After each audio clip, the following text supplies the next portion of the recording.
moet hier wel even komen. Volgens mij zit ik in wat Russisch bij, toch? Je moet hier even komen en ons helpen je even, gas. Yes, we mooie weer. Zo viel dat, Koningsdag 2022, de eerste feestdag zonder al die coronamaatregels. Het is in die tjes dat ik op paard ben met Reinoud en Kagor van de politie.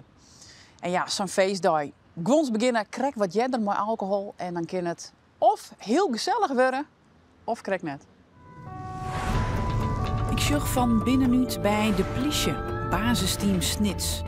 De werkdruk neemt toe en het respect neemt af. In een maatschappij die het wrakselt met grote vraagstukken.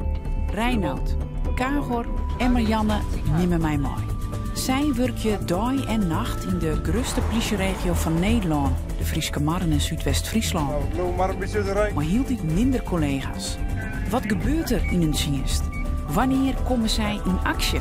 En hoe? Wordt het advies een bevel?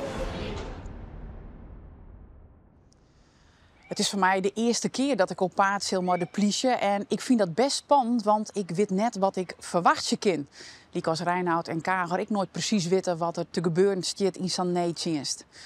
Koningsdag 2021, volop in corona, waren Reinoud en zijn collega's belaagd in de bosken van Oudemarm. En die Koningsdag zit hem nog wel wat in de achterrollen.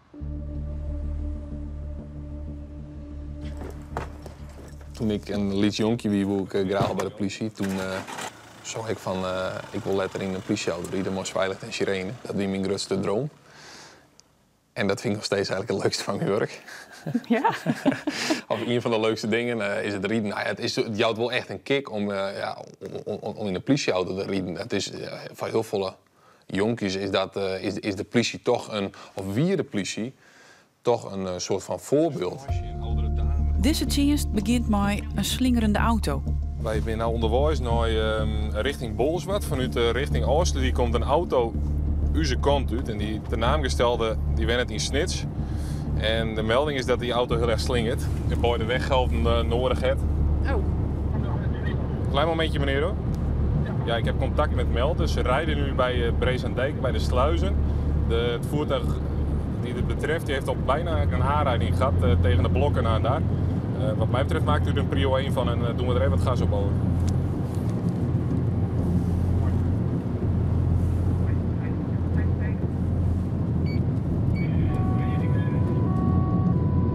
Vrienden ont de afsluitdicta vinden de auto net, een orencollega vol. Bij controle is alles oké. Reinoud en Kagor assisteren intussen bij een pechgeval. Oh, niet schrikken hoor. Had u zelf al mensen in kennis gesteld?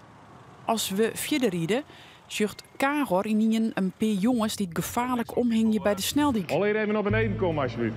Hallo. Je moet hier wel even komen. Volgens mij zit ik in wat Russisch bij, toch? Je moet hier even komen en ons helpen je even, gas. Ja, ik vreeg het ik fatsoenlijk. Kom op. De jongens komen van de autocross. Je vindt het hartstikke gevaarlijk. Kom op, man. Je ziet opeens mensen daarboven hoe het hekje klimmen, de sneldiek op. Meesten rieden daar 130 en sommigen rieden nog harder. Nee, en dan ben je dronken. Nee, dat is altijd zo. Ik roek al niet adem, ik zie niet eigen, dat is drank gewoon. Hij is al wat anders. Snap je punt? Ja, ik snap die punt. Van die boete die is hier verkrijgen is de kist een hoop check en een hoop bierverkeer. Na de nederige discussies begrijpen de jongens het zelfs eens ik wil. En hadden ze alle begrip voor de politie en waardering voor haar werk. En ook heel veel werk plezier daar. Het jet net zo, ik maak er toch een beetje om luidje. Bij ik. Omdat ze goed mooi werken, krijgen ze geen bekeuring of afskorging. Je hebt ook een jonge hond? Ja, zeker. Je mee? Ja, maakt het mooi. We worden zelfs ik onhouden toch feestvierders die zeggen dat ze graag mooi rieden willen. Hey man, fijn nieuw hè? Oké, hoi. Maar in Legend was een of andere... Tijd om even op het bureau te zitten. Maar dan komt er een melding over een vluchtpartij in Bolsward. Dat het geweld in de politie tannin toch blikken uit de laatste cijfers. Reinoud had het vrienden hier met Koningsdag zelfs mooi maken in de bosken van Oudemarm. Toen ben we in de bosken ben we daar belaagd rond menigte van dik 100 man. En wij wien mooi 10, 15 man op het hechtepunt. En toen waren we echt belaagd en bekoeld mooi bierflesjes, stien, rotzooi, maar volle bierfles die echt nog kracht.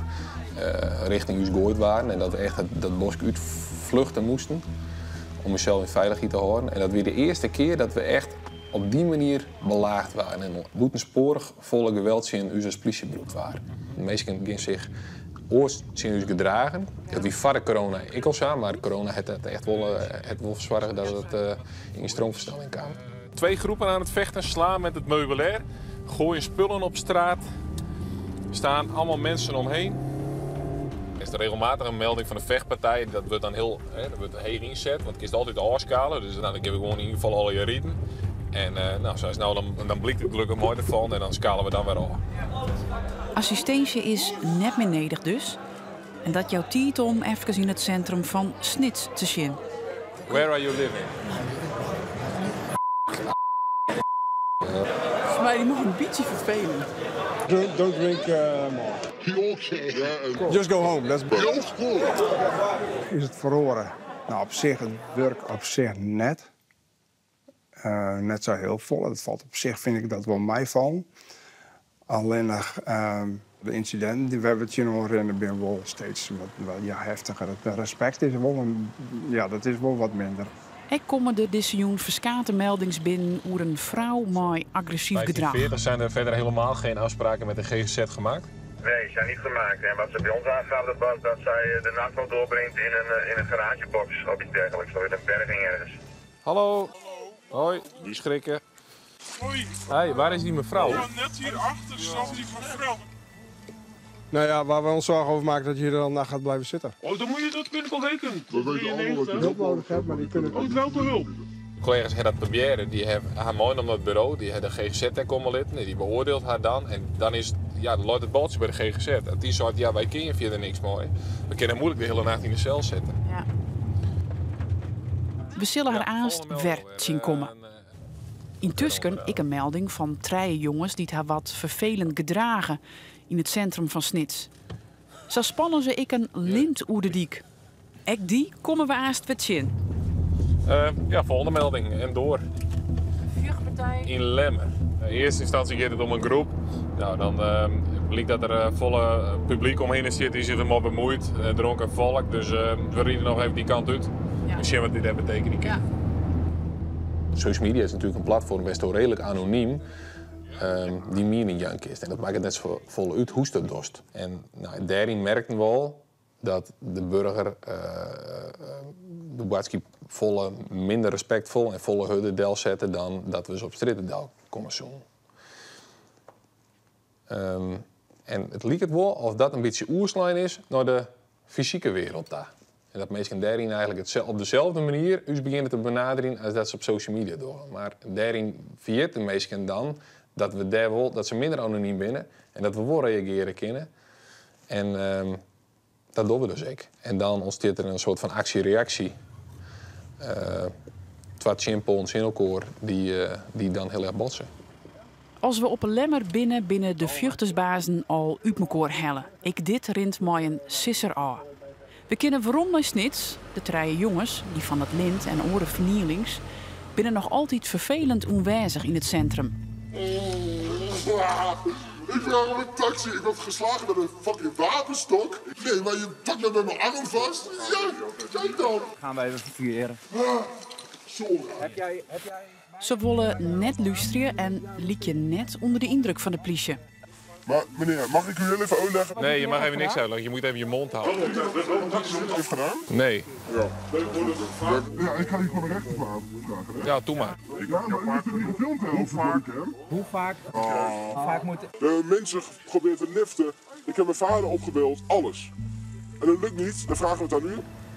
Volgens mij was ik gewoon dat de politie hun thuis brengt, maar dat zit er net in, denk ik. Ja, dus Als jij met Koningsdag op hier naar Steek gaat, dat je ook zorgt dat je terugkomt. we zijn precies bij de bus al. En daar zijn wij niet voor verantwoordelijk. Op één staat Als je deze weg volgt en je gaat alleen maar rechtdoor. alleen maar rechtdoor. Echt 0 afslagen. Ja, En anders, als ik ergens in een sloot kom te liggen dan, dat is jouw schuld. Je gaat er niet in de sloot. dat is mijn probleem. Ja. Oké. Maar schrijf maar op, verklaring, dat ik het gewoon oneens ben. En dat ik een rechter wil. Ja, prima. En dat de industriële revolutie alles kapot heeft gemaakt in het land. Ja. Schrijf dat maar op. Ja. Nee, maar ik vind het gewoon... Lopen. Ga nou lopen, jongen. Als je nog een tik wil met een wapenstop op je bovenbeen, dan moet je zeker blijven staan. Dus ga nou lopen. Hey, we waarschuwen dat voordat we geweld gaan gebruiken. Ja, je solliciteert ernaar, dus ga nou lopen. Dat is uw vrouw van de brandtrap. Dat bij alles wat we hier nou even net zien komen moest. De vrouw dat jeder op een joen al verskate melding zo vinden, komt het groepje in en zo komen de jongens weer waarom naar de politie. Sturen we nou voort. Ik kom je niet voor Wegwezen, oprotten, wegwezen. Doorlopen en heel snel. Doorlopen, loop op. Ik wil alleen maar helpen. Schiet op, jongen, wegwezen, doorlopen nou. Ik dan bloot de discussie en Reinoud en Kagor besluiten contact te zoeken met de ouders. De huid van de jongen van 15 wordt bellen en die komt. Elke keer blijven ze terugkomen. Stil, hè? Dat moet je onthouden. Dat is niet alles verteld wordt. En neemt de jongens mee. In de auto. Ja, jullie. En is het dan terecht dat je een tik u delen? Ja. Er zit een opbouw in. Hè. We beginnen eerst met waskoring. Vervolgens volgt een bekeuring. Vervolgens dreigen we met geweld. Nou, ik ken het één keer. Dan passen we het geweld toe. En dat is alweer proportioneel. Tenminste, dat moet zelf ik nog oordelen. Maar we hebben ze net helemaal kapot slaan dat ze net meer rennen moesten. We hebben een tikje in de goede richting waar ze heen moesten. Omdat we ze direct heen hebben. We beginnen zich gewoon harder kent. En dan gaan ze mij naar het bureau en dan zitten ze de hele nacht vast. Nou, ten eerste is dat natuurlijk een kostenpaardje en ten tweede aan ze strafblad. Nou, dat boven ik net een beetje minder hier gaan. Omdat de huid maar de jongens nog op het politiebureau West had om excuses aan te bieden, is er voor eerst geen zwargmelding dien. De vrouw die het op stritten omzwalkt had letter dwongenhulp kregen, maar dat ze de boel vernielde op de eerste help van het ziekenhuis. Maar ja, forensische opsporing gaat nou onderzoek doen en om dingen niet te sluiten, zoals een misdrijf.